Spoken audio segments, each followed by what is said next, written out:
Well, welcome everybody. I know the title of this podcast says teacher assistants, but no matter what your role is or why you're listening today, if you're an allied health professional, parent, carer, teacher, I know you're going to get something out of this podcast because we are going to hear from Dean Beadle, a lived experience of how his teacher assistant transformed his life and the impact that she made, as well as how he recommends teacher assistants are used by teachers and how you work together. We're then going to hear from Anna Tallemans, who is a teacher assistant and a parent, share her lived experience of why behaviour is communication. So I know all of you are going to get something out of this. Now, Dean and Anna's information are actually excerpts from my teacher assistant courses. If you don't know my teacher assistant courses, there are 3. There's one with me, which has been amazing. We've had thousands of teacher assistants do it. Some have done it in groups, some have done it individually, some have done it as like a whole school TA team and loved it. And that's just really practical strategies about your role, how to engage children, build rapport, how to write social scripts, lots of practical strategies. In fact, I've had so many teacher assistants email me and go, Sue, I learned more in that than I did my teacher assistant course. But anyway, that aside. Dean Beadle, many of you would have met Dean when he's been in Australia and New Zealand, or if you live in the UK, he's always out training. I highly recommend that you follow Dean on Facebook. His insights and information is invaluable. I consider him one of my dear friends. We have travelled so much throughout Australia and New Zealand that we have become very close, and he's very cheeky, has a very fun sense of humour, as you will hear when you listen to the podcast. And he's a student I would have used humour with a lot. And in fact, when we travel, we use humour. I just have to tell you one quick story about Dean. We were in Geelong in Victoria, and Dean Dean has OCD. So when we travel, sometimes his anxiety can be quite high. And he has a lot of patterns, particularly at airports, of checking. And I'm very used to that, having worked with many children with OCD and travelled with Dean. That's all. I'm very used to that. So I've got lots of strategies that I use to ensure that Dean feels calm and relaxed to travel. But one of the things that happened, we're in Geelong and he called me and said there was a spider in his room. Okay. Now, it was a tiny spider. I don't like spiders either, but he was very stressed about it. So I went up to his room. I took in a coat hanger and a broom, and I looked so brave. Anyway, I then told him there were no dangerous spiders in Geelong. I told him everything he needed to hear so he could sleep that night. The next day, he was telling the Geelong audience about this, and they have all gone up and told him, of course, that little spiders can be dangerous, redbacks. I'd said it's small spider, not a problem. So I'd given him all the reassurance he needed in that moment. Later on, he hasn't let it down that I lied to him. It's true, but I wanted him to sleep and the audience the next day to see the amazing Dean, and him not to be up all night, not sleeping. So I had to admit I lied, but he has then used that against me. So just last week, it was my 56th birthday, and he sent me an email saying, "Happy 60th birthday," and went on to remind me about the spider in Geelong. So I hope that makes sense. You know, when you tell a story and you're like, I hope that actually made sense. But basically, what I'm saying is this: when you listen to Dean, you're going to hear his sense of humour. He is very funny. He uses his humour in fabulous ways. So please don't be offended by some of the things he says. It is just, he should be a comedian, and he uses humour as a coping mechanism, as many as most students do. So make sure you have listened to that. Anna Tallemans, I wrote the red and blue teacher assistant books with. If you haven't seen them, I highly recommend you think about getting those books in your schools. Again, they are much loved and read by people, and I have people turn up to workshops with these ones with dog ears and get me to still sign them. So I highly recommend you have a listen to what Anna has to say, or look at our books that we've written together. But Next week, if you're listening to this, this week, if you're listening to this live, is a free teacher assistant webinar. And with that webinar, there is a free ebook. So can you let your teacher assistants know about this, please? Oh, some of you going, we don't call them teacher assistants. We call them SLSOs or ESOs or aides or everyone has different names. I call you angels. If you haven't heard me use this word before, the reason I call you angels, if I have a good angel, I have a good year. I have honestly stayed in contact more with my teacher assistants than the teachers I taught with, because when you have a good teacher assistant, it makes the world of difference to you as a teacher. So some people think I overuse the word angel. Personally, I don't think you can ever overuse that word. For me, no matter what your organisation calls them, from aides through to class assistants, to teacher assistants, to education assistants, to inclusive, I don't care. To me, they are angels, and often the one who noticed first my child's anxiety, who has a strong relationship with the child, who can circumvent meltdowns or tantrums or whatever, often is a strong advocate, as you'll hear Dean talk about. So I highly recommend you let your teacher assistants know about the webinar, about the free ebook that is full of 29 top tips for actually supporting students, as well as a whole lot of like using cooking for teaching, a whole lot of great ideas to support you as teachers and your students, but also for our teacher assistants to be given the skills to support our students.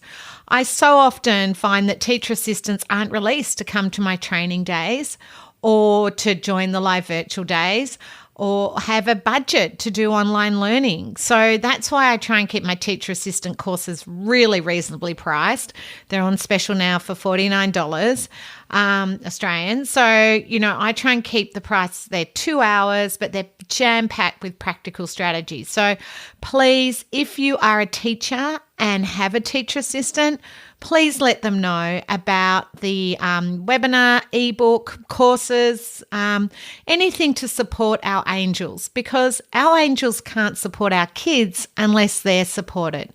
And let's face it, they're often working with the students with the most behaviour, or who have the most needs as far as accommodations and adjustments in our classroom, yet often not given the tools and training to support our students. And unless our angels are supported, they can't support our kids. And it goes for all of us. I mean, if you're a parent listening, if you feel unsupported, you can't be there for your kids. Teachers, unless you feel supported, you can't be there.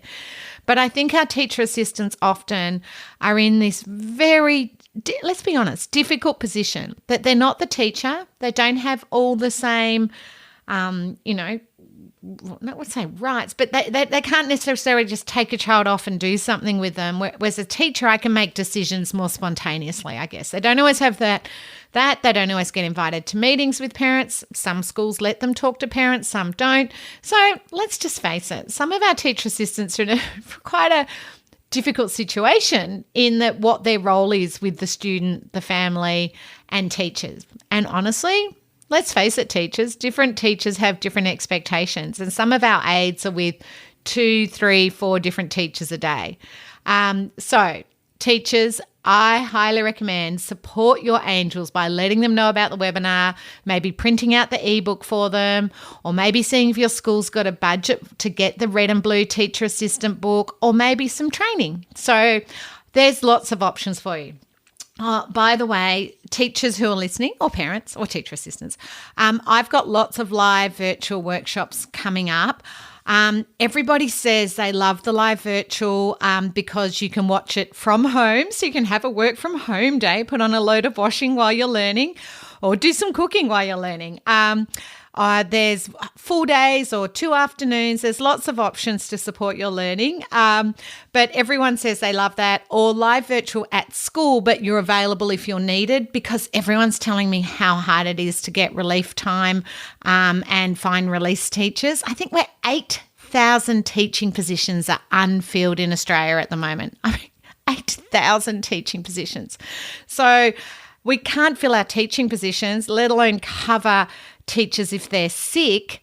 So training is coming in the bottom of the list. So that's why I'd encourage you to do online learning or live virtual. Now, the live virtual webinar I ran on setting up the classroom, one of the funniest but warmed my heart evaluations was it was a masterclass on how to run webinars. And the reason for that is I don't use Zoom. I use a suite that has slides and we swap. It's very seamless. So if you haven't joined me before, make sure you check out some of my free live webinars to give you a taste for what a whole day would be like or 2 afternoons. Anyway, I'm going to hand over now for you to listen to the amazing Dean Beadle share about his actual teacher assistant, the role she played, and also some myths and misunderstanding. Now, remember, have a sense of humour to listen to the amazing Dean. Now, I was blessed that I had a teaching assistant who was very supportive of me. I know you guys call them teacher aides. We call them teacher assistants in the UK. What I love about that is that the initials are TA, but that also stands for Territorial Army. Anyone who's been a teacher aide knows the job description is pretty much the same. Lots of running and rolling. But I was lucky enough to have a teacher assistant very early on in my school life, all the way through, who was my translator in a way. She helped me to make sense of the world around me and help the world to make sense of me. We also had a very strong relationship and a very strong bond. And in this next slide, I'm going to share with you a few thoughts on teaching assistants, teacher aides, because I think there's a lot of myths and misconceptions about teacher aides. I often meet staff at schools who will say, we don't want the child to have the same TA all of the time. We think it's dangerous they get attached. Why are we fearful of autistic young people building relationships? Why are we fearful about autistic people building bonds? As long as they are well transitioned and well boundaried, why are we fearful of the very thing that makes life rich and wonderful? You know, my TA was with me for 5 years. I went on to a new school. She stayed at the school I was at. I do not have a shrine to her. I do not cry myself to sleep at night because she hasn't touched me in. Why? Because it was an incredibly well-bounded relationship and it was beautifully transitioned. I knew she wasn't coming with me. We prepared for that. This presumption that all autistic folk will develop an unhealthy attachment is again based on all that negative nonsense that is written about us. We should be encouraging positive connection. We should be encouraging bonds. And I'm all for a child having the same TA or the same 2 TAs for the whole week, because so much of the world changes. So much of the world is a variable. So much of the world is unpredictable. Is it any wonder that one part of the day that your TA becomes the one thing you like to keep the same? That's the rock to cling to when everything changes. Now, in my childhood, I had the same TA through primary. In secondary school, I had one regular TA who had me for half the week, and then a rotation of others just because of timetabling. I went into one school a few years ago, and there was a dad there who told me that his son wasn't allowed to have the same TA more than an hour a day. So they were changing his TA hourly, and just to make it even better for that child, they didn't tell him who he was getting until the morning he arrived. And they wondered why he was having a meltdown halfway through the morning. I was surprised he managed to hold out that long, because all they were doing was flinging unpredictable at him. And it's always my view, instead of chucking change at children, what we do is we put support in place to help them to know what to do when unexpected change happens. Because we can craft a world around them that is fairly predictable. Sometimes change happens and it's unavoidable. Sometimes TA is ill. Sometimes teachers are broken down and can't make it in for the start of the day. Are broken down in the car, not emotionally, although both are possible. Has broken down on the way in. So we prepare our children for what to do when that happens. What we don't do is fling the change at them until they get used to it. We put in place the preparations of what to do when the unexpected happens. We don't avoid building regular relationships up. What we do is we transition them boundary them well.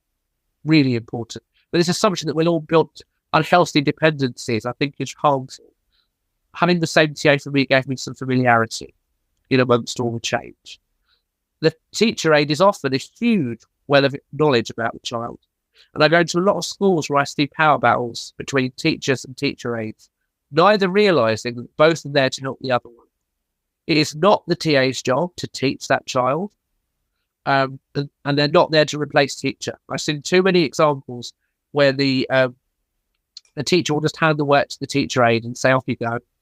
No, the teacher aide isn't the teacher. They are there to support the child's other needs, but the teacher is still the teacher of that child. You have very different roles. One is not there to replace the other. Both are there to enhance the work of the other.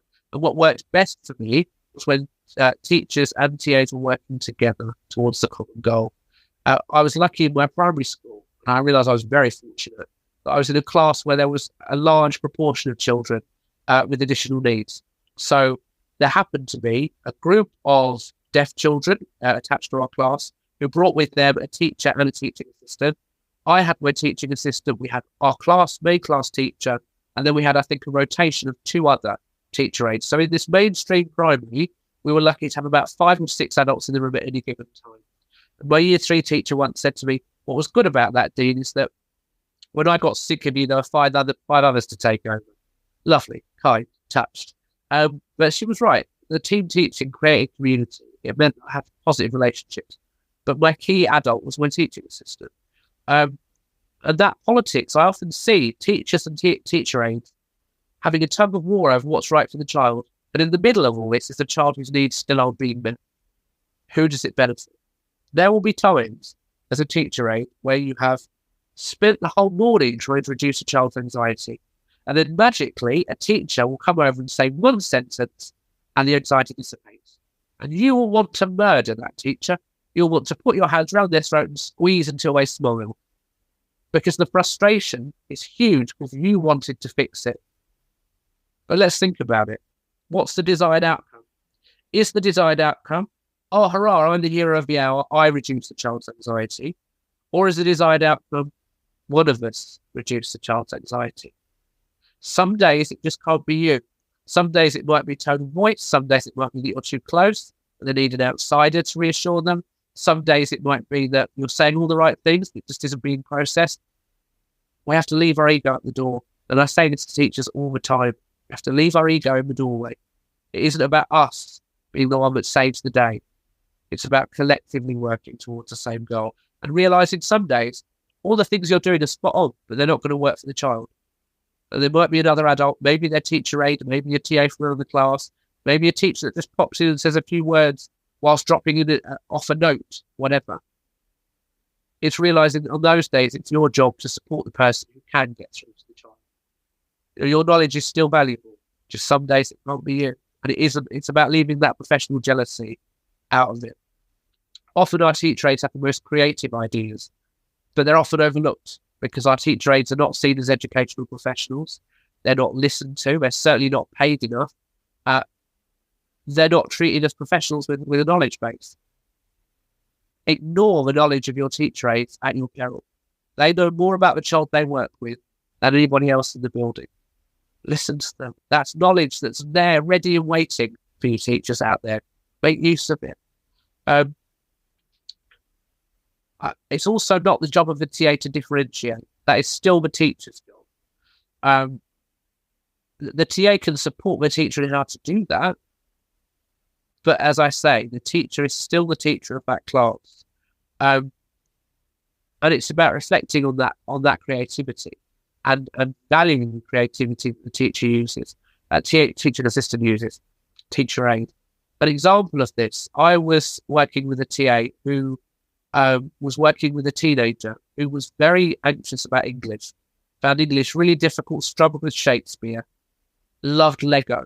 So she took this teenager to one side in a secondary school, high school Shakespeare English lesson, and she sat and spent 45 minutes building Verona out of Lego with this young person.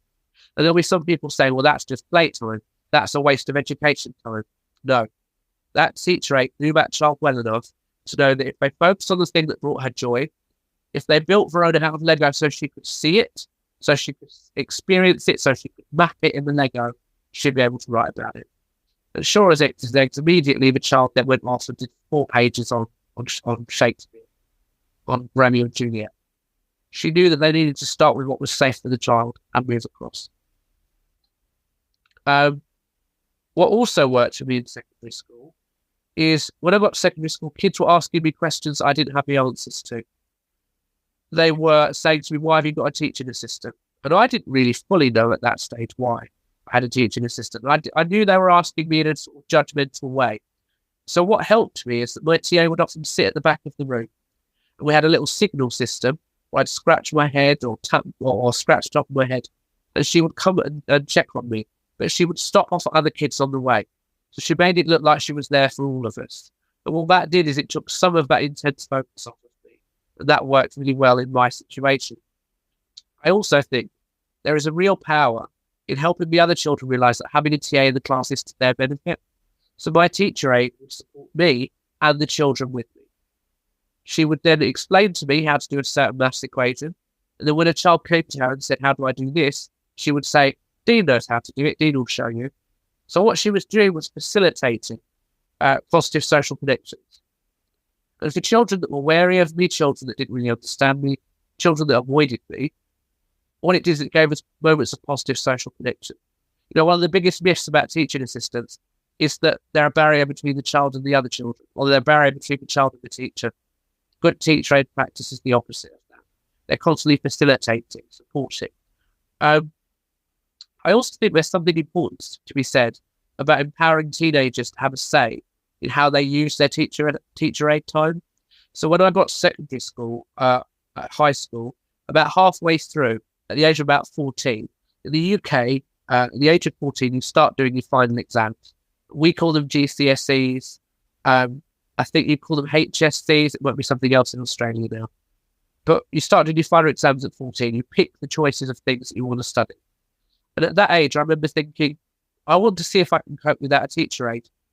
So I spoke to the head of learning support at my school and I said, would it be possible to not have my teacher aide in class, but instead, could I have 2 hours a week of my withdrawal time with my TA, just to have a chat and a catch up and talk about anything I might be anxious about?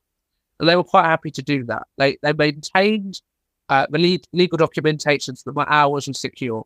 So if there were any difficulties, if there was a challenge and I needed more support, those hours were available to me. What it also meant was, on a sort of casual basis, my TA was then available to support children who needed support but who legally couldn't get access to it, who didn't have what we called in those days a statement of educational needs, which were always very hard to get. And now their educational health and care plans, they're even harder to get. So it enabled other children to be supported, but I always had a TA available should I need one. And what they were great at was making sure that all the teacher aides knew me. So if my TA wasn't in, there was someone who could come in who I at least knew. That made a difference. So I had a say, as I got older, over how I accessed my support time. And that was empowering. It enabled me to be able to choose how I access support, but it also enabled me to make sure the support I was getting was efficient to what I needed at that time.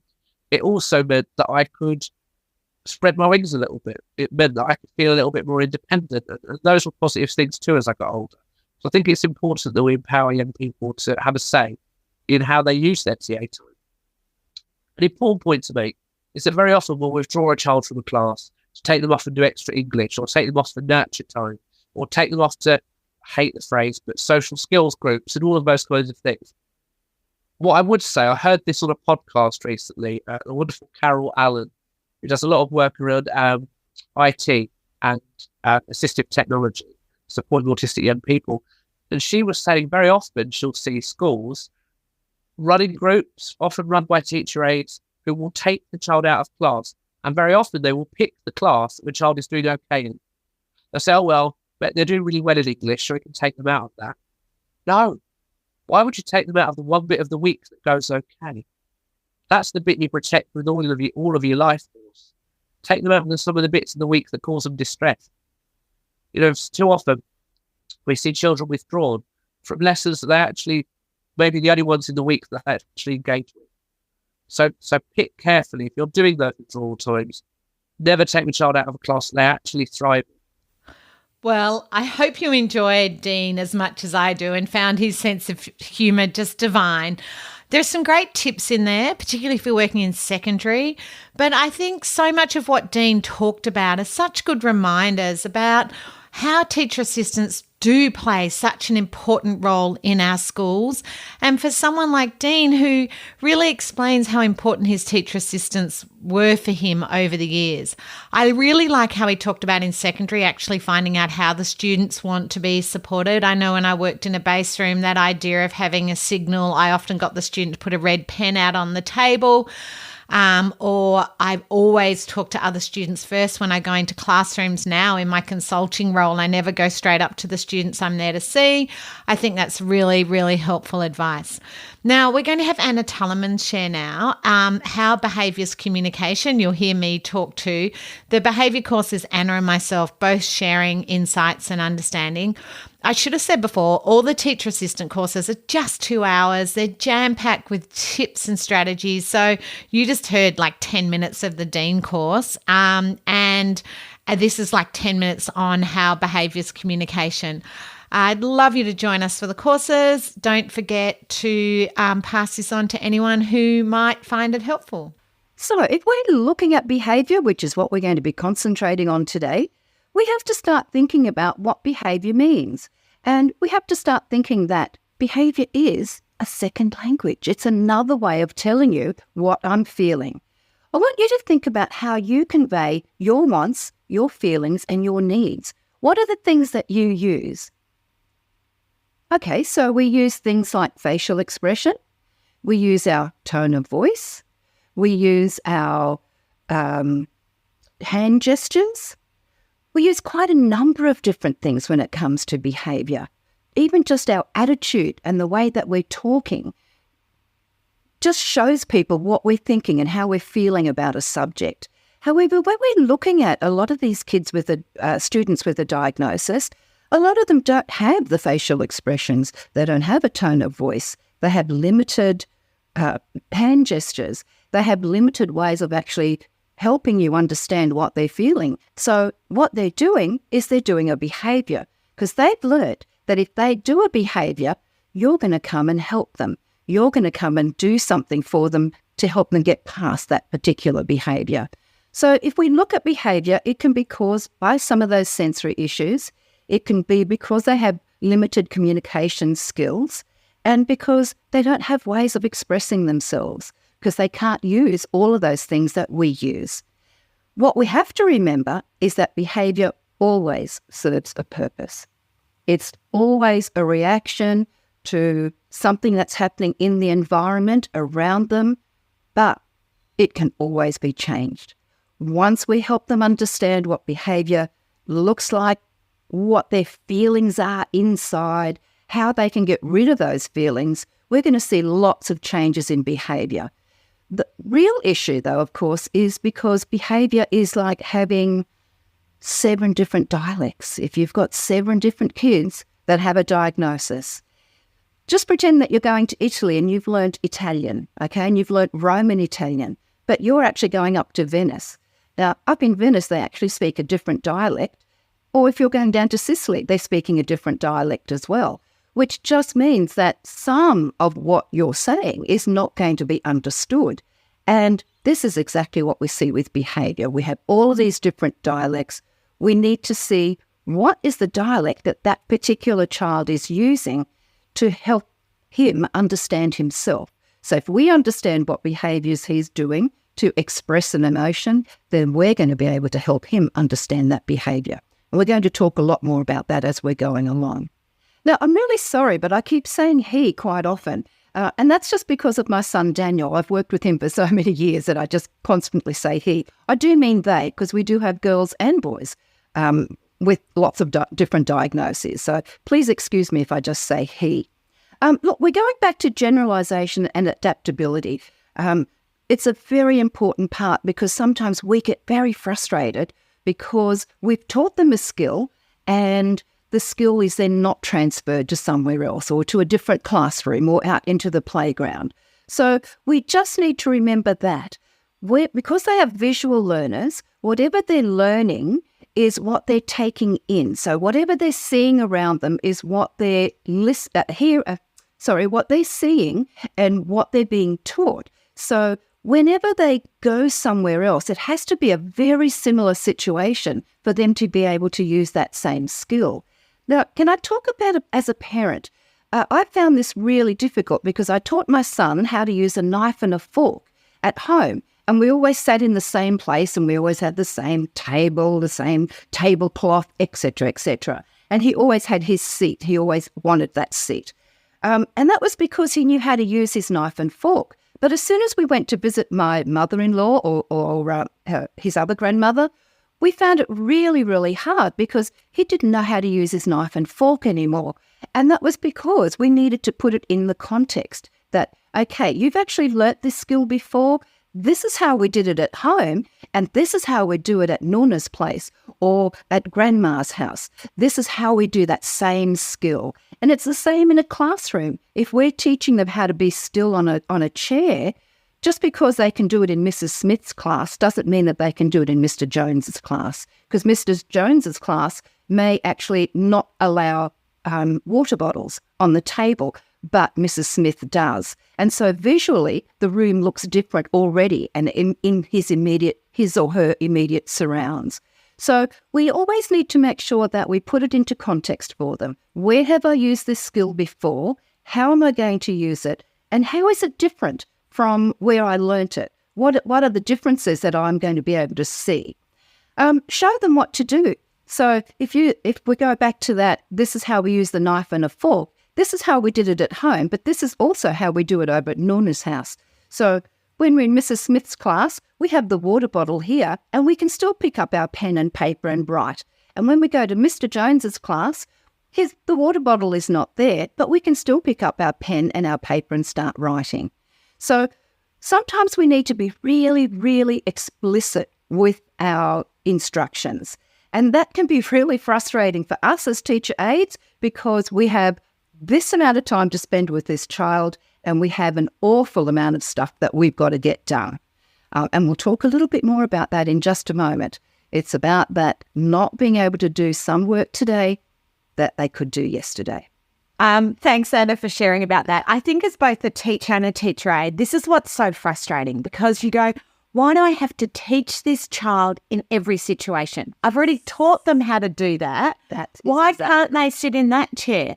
But I remember one of my students, Jessica, I'd say sit in your chair, and she was so literal, which comes back to communication you're talking about. Yep. And her chair had a little bit of green on it, and I didn't realise. So when I'd say sit in your chair, she was like actually literal about her chair. But as you say, she knew how to sit in her chair in the classroom. If we went into another room, she'd just run around. So that is a classic of not adapting. Yes. I'm not adapting for other chairs in other situations. Yeah. Sadly, my worst ever case of not understanding generalisation was when I first taught in an autism school.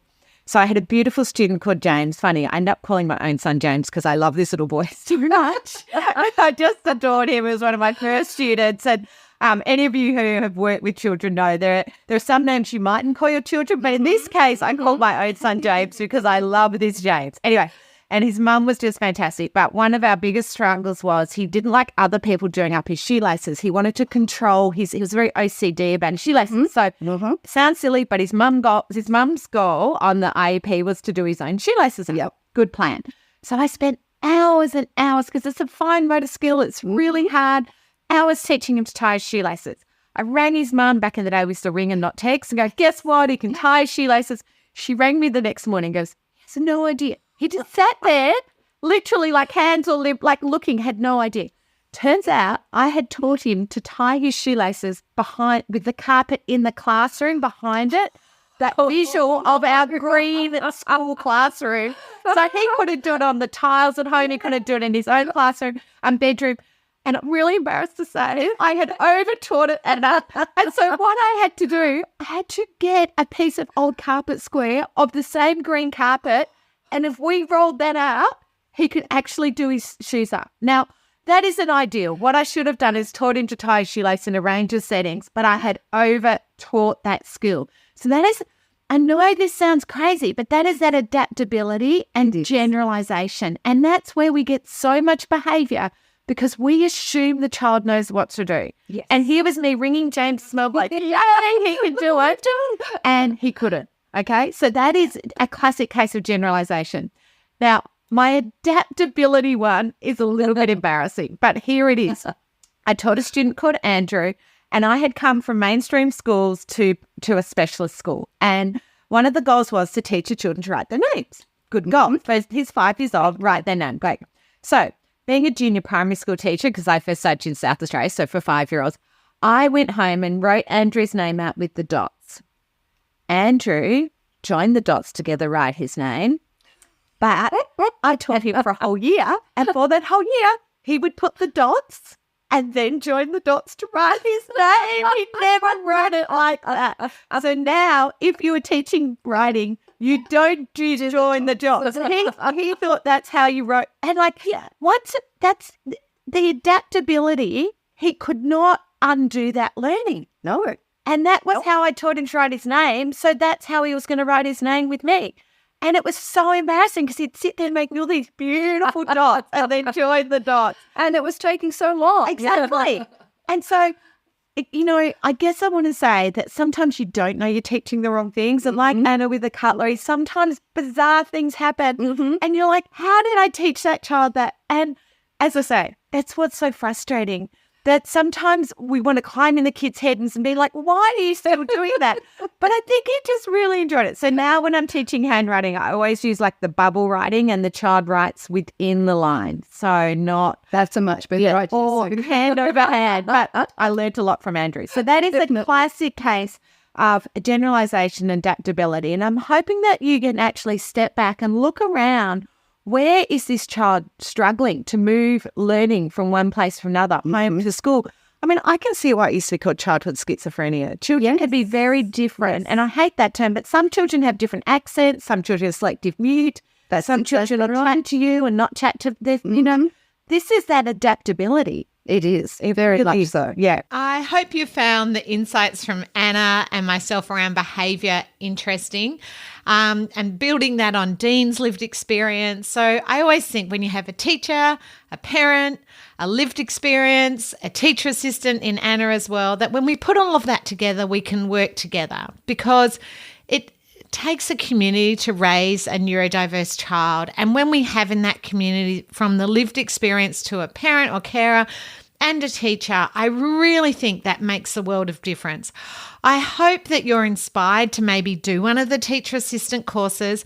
I would recommend you go to my website where it's all laid out what's in each website. And there's a lovely course comparison that explains the 3 courses.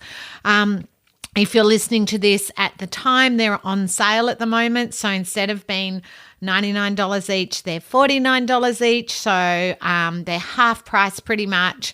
I would personally recommend you do all 3. There's no overlap, and I think each of those will give you a lot of knowledge and understanding.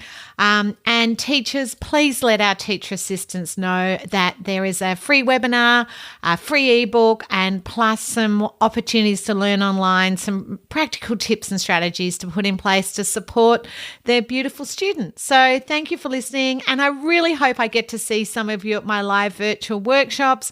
I love seeing everybody on there on the day. Honestly, the feedback is amazing. People tell me they absolutely love it because they can sit where they want. They don't have to drive anywhere.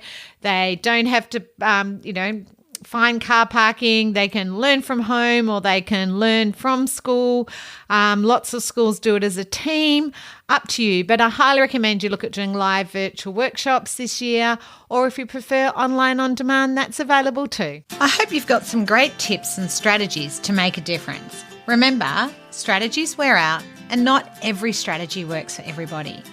If you're ready to dive in deeper to more strategies and ideas to make a difference, I'd highly recommend you consider Dr. Tony Atwood or my online courses. For more information, visit my website www.sulaki.com.au.